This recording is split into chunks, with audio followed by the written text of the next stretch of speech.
To jistě znáte sama Very nice! Ano, je nice.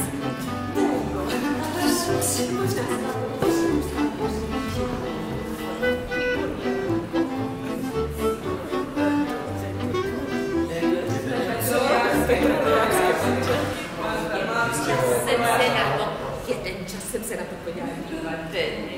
No ale ovšem znám také okolí na Ovšem mě zase fascinuje ta šokující Marie Curie, jak se celá obětuje. No pro vědu, že?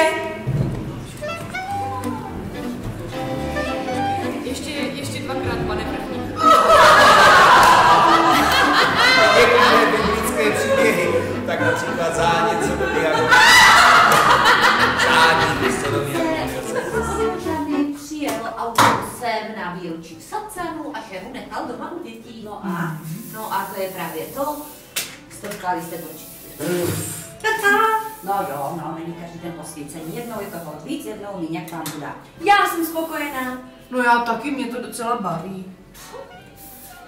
No, já už ty kránkové nemohu ani vystát. Mě ublídají uniformovanost. Já jsem vyrůstla mezi umělci. Já vím, za 50 korun na grafické škole, no.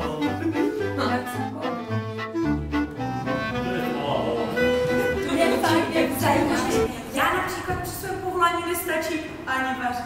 Já tak sotva stačím sníst něco v kantýně, na akademii,